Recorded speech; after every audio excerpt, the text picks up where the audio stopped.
Shantipur railway প্ল্যাটফর্মে এক বৃদ্ধার সঙ্গে দুই অজ্ঞাত পরিচয়িত ব্যক্তির টাকার বান্ডিল কুড়িয়ে পাওয়ার অভিনব প্রতারণা। একটি 100 টাকার মোড়া খবরের কাগজের বান্ডিল পেয়ে সম্মোহিত হয়ে আনুমানিক প্রায় 60,000 টাকার সোনার একজোড়া চুড়ি খুলে দিলেন নিজের হাত থেকে বৃদ্ধা। শান্তিপুর রেল স্টেশনে অজ্ঞাত পরিচয় দুই ব্যক্তির মধ্যে নকল টাকার বান্ডিল কুড়িয়ে পাওয়ার প্রতারণার নাটকে এক বৃদ্ধাকে জড়িয়ে অভিনব প্রতারণার শিকার হলেন তিনি।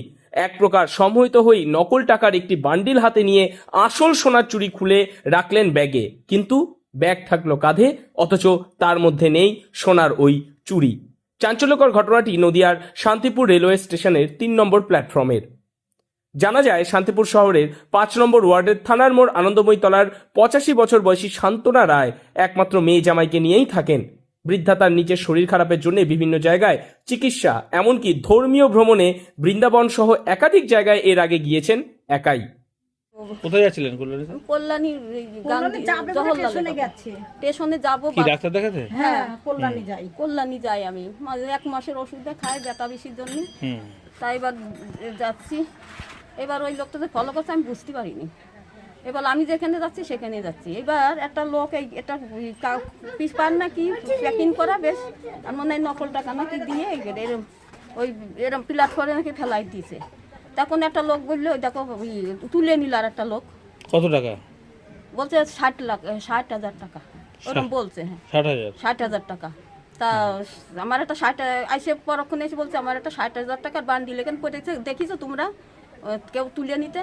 তো ওই লোকটা বললে যে এইদিকে গেল, মানে আমাদের বাড়িতে এসে গিয়ে 3 নম্বরের প্ল্যাটফর্মে ওইদিকে গেলে এবার বলছে আমাকে, ওই লোকটা বলছে যে ফলো করছে আমাকে, বলছে যে চলো তো ও মা চলো তো দেখি ওই লোকটা এইদিক গেল, ওনার ধরে দেওয়া যায় নাকি। ওই বলে নিয়ে একেবারে প্ল্যাটফর্ম অনেক ওই মাথায় যাইয়ে নিচেই নামাইয়ে প্ল্যাটফর্ম ওই লাইন পার হয়ে ভিতরে নিয়ে যাইয়ে ওই লোকটা বলছে আমার পুলিশে দিবা না তো?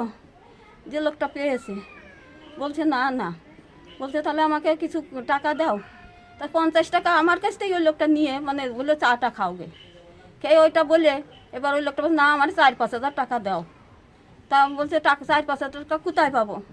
তা আমার বলছে মা তুমি তাহলে বাড়ি যাও, যাই টাকা নিয়ে আসো গে। আমি টাকা বাড়িতে কোথায় আনবো ওরকম বললাম। তা আমার এই ব্যাগটা দিয়ে আমার হাতেতে চুরি খুলে নিয়ে, মানে বিশ্বাস হচ্ছে না, আমার এই ব্যাগটা দিয়ে আমার কাছে আবার কানেরও খুলতে বলেছিল, বলে কি চুরি খুলে। আমি না, আমি চুরি খোলা যায় না, এরকমই করছে খোলা যায় না। আপনি কেন খুলতে যাবেন? সেই তো বলছি খোলা যায় না। আমার যে কি করেছে আমার মানে হুঁশ পাচ্ছি না, আমার কিরম যেন লাগছে, আমার কিরম করে নিয়েছে। সূত্রের খবর, এদিন সকালে 10টার ট্রেনে কল্যাণীতে চিকিৎসার উদ্দেশ্যে 3 নম্বর প্ল্যাটফর্মে প্রতীক্ষায় ছিলেন ট্রেন আসার। এরই মধ্যে এক অজ্ঞাত পরিচিত ব্যক্তি তার পাশে বসে জিজ্ঞাসা করেন এখানে কোনো টাকার বান্ডিল পড়েছে কিনা। তার কিছুটা বাদেই এক ব্যক্তি ওই টাকার বান্ডিলে 60,000 টাকার প্রাপ্তি স্বীকার করে জমা রাখেন বৃদ্ধার কাছে। এরই মধ্যে বৃদ্ধাকে দুই ব্যক্তি নিয়ে যায় প্ল্যাটফর্মের শেষে প্রায় কার শেডের কাছাকাছি নির্জল একটি রেল লাইনের ওপর। এরপর টাকা হারানো ব্যক্তি খুশি হয়ে 50 টাকা ওই বৃদ্ধার কাছ থেকে নিয়ে দেন বান্ডিল কুড়িয়ে পাওয়া ওই ব্যক্তিকে।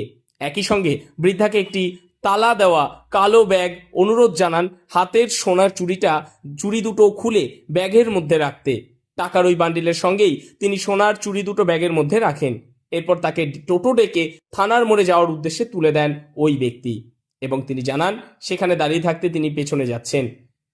থানার মোড়ে এসে বৃদ্ধা দেখেন টাকার বান্ডিলের উপরে একটি 100 টাকার নোট থাকলেও পুরোটাই খবরের কাগজে ভরা এবং অন্যদিকে তার চুড়ি দুটোও নেই। বিষয়টি মেয়েকে জানিয়ে প্রতিবেশীদের নিয়ে তিনি শান্তিপুর থানায় লিখিত অভিযোগ করতে গেলে সেখান থেকে জানানো হয় রেলওয়ে স্টেশনের ঘটনা, তাই আরপিএফে অভিযোগ জানাতে হবে। এরপর বৃদ্ধার পরিবার থেকে শান্তিপুর স্টেশন মাস্টার এবং আরপিএফে অভিযোগ জানাবে বলেই জানিয়েছেন তিনি আমাদেরকে। নদিয়া থেকে মৈনাক দেবনাথের রিপোর্ট, লোকাল 18 বাংলা।